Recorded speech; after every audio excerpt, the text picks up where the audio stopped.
Hello students, welcome है आपका अपने ही प्यारे से चैनल में, जिसमें हम आज टॉपिक पढ़ने वाले हैं फोटो इलेक्ट्रिक इफेक्ट। ये क्वांटम मैकेनिक्स का 4th लेक्चर है। ठीक है, इस इफेक्ट ने अगेन प्रूव किया कि लाइट जो है वो पार्टिकल होती है। कैसे प्रूव किया, आइए थोड़ा सा इसको समझते हैं। देखो, हर्ट्ज ने एक एक्सपेरिमेंट किया था जो क्लास 12th में आपने पढ़ा था कि लाइट को इलेक्ट्रोमैग्नेटिक वेव प्रूव करने के लिए उन्होंने एक प्रयोग किया था। उसमें उन्होंने एक कॉइल के साथ में ये दो नॉब्स अटैच की थी और इसको किसी एसी सोर्स से जोड़ा था। ठीक है, तो जब एसी सोर्स से वोल्टेज अप्लाई होती है तो इसके अंदर चार्ज ऑसिलेट करता है और मैक्सवेल की थ्योरी के अकॉर्डिंग इसमें इलेक्ट्रोमैग्नेटिक वेव जनरेट होती है, और उसे आगे डिटेक्ट भी किया था उन्होंने। तो उन्होंने इस एक्सपेरिमेंट के थ्रू प्रूव किया था कि लाइट जो है वो क्या है, एक वेव है। लेकिन इसी एक्सपेरिमेंट के दौरान उन्होंने एक चीज और ऑब्जर्व की। वो क्या, कि ये लाइट जब कैथोड रे ट्यूब पर गिरती है। कैथोड रे ट्यूब क्या होती है? एक ग्लास की ट्यूब है जिसमें लो प्रेशर पर कोई हीलियम या नियॉन टाइप की गैस भरी हुई है। ठीक है, इनएक्टिव गैस जो है वो भरी हुई है, और साथ में उसको एक हाई वोल्टेज की बैटरी सोर्स से जोड़ा हुआ है। तो लाइट जब इस कैथोड रे ट्यूब की कैथोड प्लेट पर गिरती है, कैथोड प्लेट कौन सी होती है? जो बैटरी के नेगेटिव साइड से जुड़ी हुई वो कैथोड प्लेट होगी, और बैटरी के जो पॉजिटिव साइड से जुड़ी हुई वो एनोड प्लेट होगी। तो जब वो लाइट कैथोड प्लेट पर गिरती है तो उन्होंने ऑब्जर्व किया था कि इसमें जो है कैथोड रेज की क्वांटिटी बढ़ जाती है, यहां ज्यादा अमाउंट में कैथोड रेज निकलने लग जाती है। ठीक है, तो कैथोड रे क्या है? इस ट्यूब में लो प्रेशर पर हाई वोल्टेज जब हम लगाते हैं तो इसमें से कुछ रे टाइप का जो है चीज निकलती है, जिसे हमने कैथोड रे नाम दिया था। ठीक है, और ये कैथोड रे बाद में पता चला कि है क्या, इलेक्ट्रॉन्स ही है।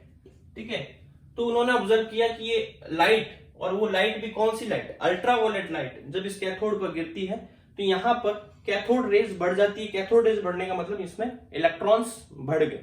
ठीक है, लेकिन इस चीज को उन्होंने उस टाइम इग्नोर कर दिया।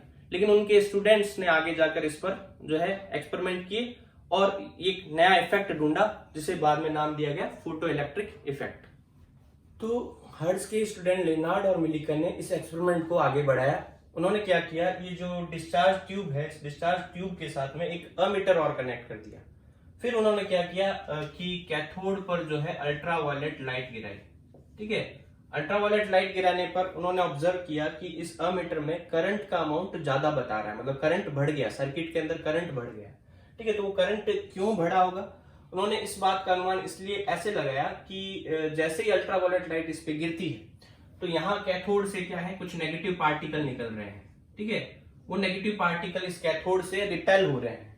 वो रिपेल होकर जो है एनोड की तरफ अट्रैक्ट हो रहे हैं। तो यहां से वो नेगेटिव पार्टिकल मूव करते हुए एनोड प्लेट पे चले गए और फिर इस वायर में फ्लो कर जाते हैं। जैसे ही वो नेगेटिव पार्टिकल वायर में फ्लो कर जाते हैं, चार्ज फ्लो कर जाता है, तो करंट क्या हो जाता है, बढ़ जाता है।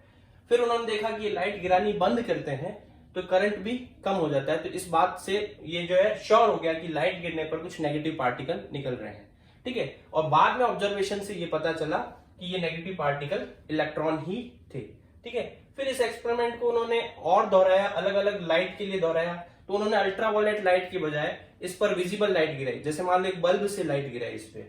ठीक है, तो उन्होंने कोई इफेक्ट फील नहीं किया। ठीक है, कोई इंफ्रारेड लाइट गिरे तो कोई इफेक्ट फील नहीं किया। तो उन्होंने ऑब्जर्व किया कि ये जो फिनोमिना हो रहा है, इलेक्ट्रॉन बाहर निकल रहे हैं, वो किसी पर्टिकुलर फ्रीक्वेंसी की लाइट पर ही बाहर निकल रहे हैं। यानी कि हाई फ्रीक्वेंसी की लाइट पर ही बाहर निकल रहे हैं, लो फ्रीक्वेंसी की लाइट पर बाहर नहीं निकल रहे। और इस तरह से खोज हुई फोटो इलेक्ट्रिक इफेक्ट की।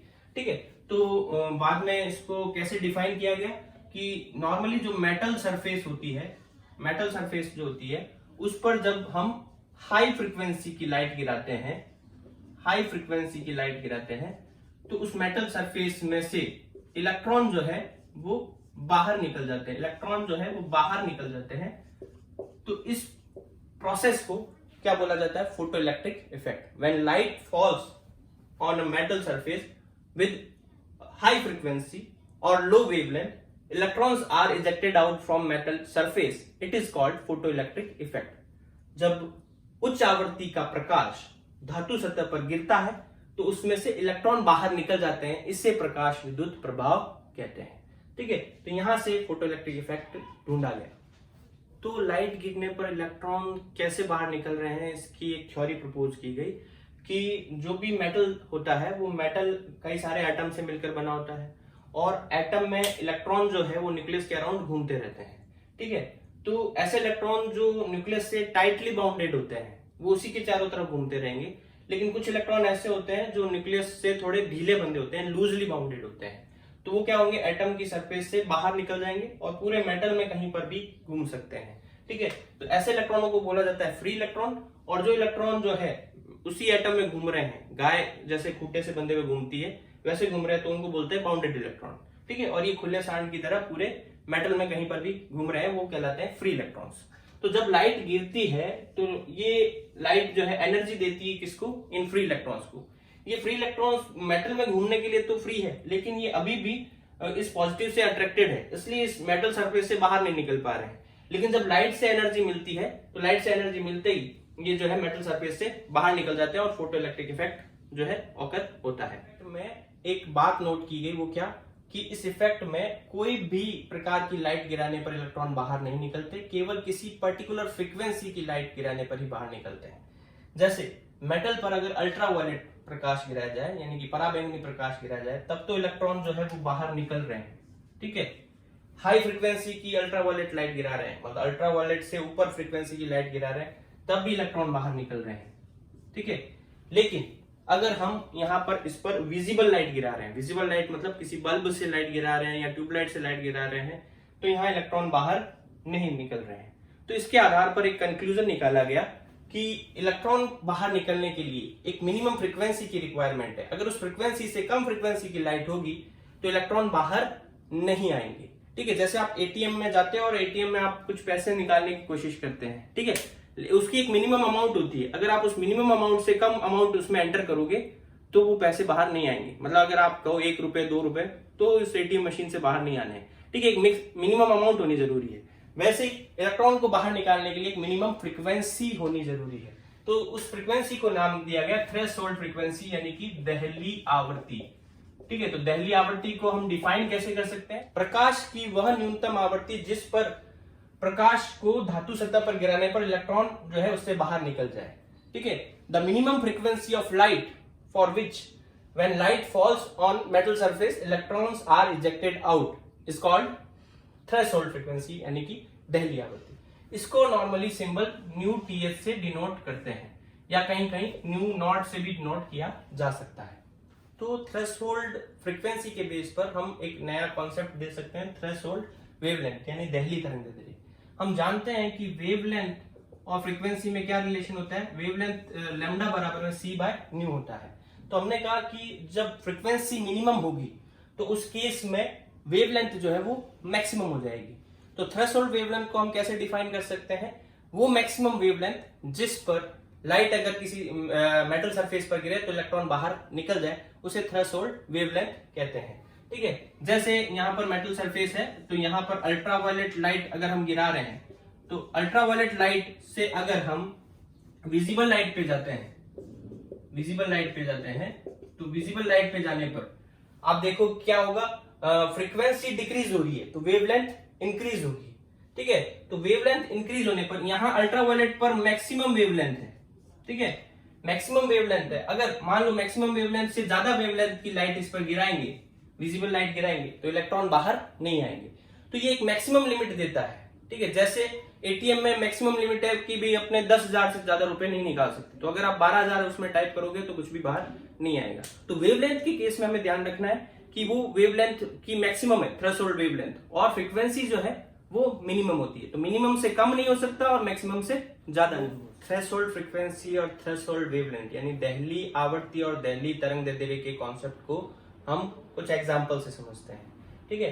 जैसे यहाँ मेटल सरफेस दी हुई है, यहाँ इस पर हमें इसकी थ्रेशोल्ड फ्रीक्वेंसी दे रखी है 2 × 10⁻14 हर्ट्ज, ठीक है। अब इस पर लाइट जो गिराई जा रही है वो कितनी है, 3 × 10⁻14 हर्ट्ज की लाइट गिरा जा रही है, ठीक है। जो फ्रीक्वेंसी इस पर गिर रही है लाइट की वो कितनी 3 × 10⁻14 हर्ट्ज है और इसकी थ्रेशोल्ड फ्रीक्वेंसी कितनी 2 × 10⁻14 हर्ट्ज। तो क्या होगा, देखो लाइट की जो फ्रीक्वेंसी है वो थ्रेशोल्ड फ्रीक्वेंसी से ज्यादा है तो इलेक्ट्रॉन क्या हो जाएंगे, बाहर निकल जाएंगे, इजी सी बात है, ठीक है। हमने थ्रेशोल्ड क्या कहा था, मिनिमम में, उससे अगर ज्यादा होगा तो भी जो है इलेक्ट्रॉन बाहर निकल जाएंगे, तो इसमें इलेक्ट्रॉन बाहर निकल जाएंगे। इसमें आप देखो कि थ्रेशोल्ड फ्रीक्वेंसी आपको दे रखी है 3 इंटू 10 की पावर 14 हर्ट्ज, और उस पर जो लाइट गिरी उसकी फ्रीक्वेंसी कितनी है 2 इंटू 10 की पावर 14 हर्ट्ज। ठीक है, तो थ्रेशोल्ड से कम फ्रीक्वेंसी की लाइट गिर रही है, तो क्या होगा, इलेक्ट्रॉन इसमें बाहर नहीं आएंगे। ये तो सिंपल से क्वेश्चन थे। अब आप देखो यहाँ पर थ्रेशोल्ड फ्रीक्वेंसी दे रखी है 2 इंटू 10 की पावर 15 हर्ट्ज, लेकिन जो लाइट गिर रही है उसकी आपको फ्रीक्वेंसी नहीं दे रखी, आपको दे रखा है उसका वेवलेंथ। अब आपको बताना है कि इलेक्ट्रॉन बाहर निकलेंगे या नहीं निकलेंगे, तो कैसे सॉल्व करेंगे इसको। देखो आपको वेवलेंथ दे रखी है, उससे आप फ्रीक्वेंसी निकाल सकते हैं। कैसे निकाल सकते हैं, न्यू बराबर में c बाय लेमडा। c कितना होता है 3 into 10 to the power 8, 3 into 10 की पावर 8। लेमडा कितना दे रखा है 4000 एंगस्ट्रॉम। एंगस्ट्रॉम का मतलब कितना होता है 10 की पावर माइनस 10। अब आप देखो कि यहाँ 10 की पावर माइनस 10 है, ये 10 की 3 जीरो हो गए, इसको मतलब क्या मान सकते हैं 10 की पावर 3, और यहाँ 10 की पावर माइनस 7 रह जाएगी, ये ऊपर जाएगी प्लस का 7 हो जाएगी, 8 और 7 15। तो यहाँ पर ये जो 10 की पावर रहेगी वो 15 होगी, 3/4 मतलब कितना होता है 0.75, तो ये आ जाएगा 0.75 इंटू 10 की पावर 15। ठीक है, तो इसको अगर अपने पॉइंट को आगे शिफ्ट करें तो यहाँ 10 की पावर 1 कम हो जाएगी, तो यहाँ 7.5 इंटू 10 की पावर 15 हो जाएगी। यानी कि जो लाइट गिर रही है उसकी फ्रीक्वेंसी कितनी है 7.5 इंटू 10 की पावर 15, और थ्रेशोल्ड फ्रीक्वेंसी कितनी है 2 इंटू 10 की पावर 15। तो ये जो है 7.52 से ज्यादा है, इसका मतलब क्या होगा, इलेक्ट्रॉन बाहर आ जाएंगे। ठीक है, इसी तरह से आपको एक एग्जांपल दिया हुआ है कि थ्रेशोल्ड वेवलेंथ कितनी है 6000 एंगस्ट्रॉम, और लाइट कितनी वेवलेंथ की गिर रही है 7000 एंगस्ट्रॉम की। ठीक है, तो क्या होगा, इलेक्ट्रॉन बाहर आएंगे कि नहीं आएंगे। नॉर्मली क्या है 6000 है और 6000 से ज्यादा ही तो है, इलेक्ट्रॉन बाहर आ जाने चाहिए, नहीं। देखो थ्रेशोल्ड वेवलेंथ के लिए कॉन्सेप्ट क्या है कि ये इसकी मैक्सिमम लिमिट है 6000। 6000 से अगर ऊपर की वेवलेंथ अगर होगी तो यहाँ पर इलेक्ट्रॉन बाहर नहीं आएंगे। यानी कि दहली तरंगदैर्ध्य में जो तरंगदैर्ध्य होती है वो अधिकतम होती है, उससे ज्यादा तरंगदैर्ध्य की अगर लाइट गिरेगी तो इलेक्ट्रॉन बाहर नहीं आएंगे। ठीक है, लास्ट वाले केस में आप देखो थ्रेशोल्ड वेवलेंथ आपको 8000 एंगस्ट्रॉम दे रखा है, यानी दहली तरंगदैर्ध्य 8000 एंगस्ट्रॉम दे रखा है, और लाइट जो गिर रही है उसकी फ्रीक्वेंसी कितनी है 2 इंटू 10 की पावर 15। ठीक है, तो इलेक्ट्रॉन बाहर आएंगे कि नहीं आएंगे। तो यहाँ पर आपको वेवलेंथ दे रखा है, यहाँ पर फ्रीक्वेंसी दे रखा है, तो आप इस फ्रीक्वेंसी को वेवलेंथ में कन्वर्ट कर दो या इस वेवलेंथ को फ्रीक्वेंसी में कन्वर्ट कर दो, जो भी आपको इजी लगे। ठीक है, तो यहाँ पर आप जो है इसको सॉल्व करके हमें कमेंट सेक्शन में बताएंगे कि इसका आंसर क्या होगा, इलेक्ट्रॉन बाहर आएंगे या नहीं।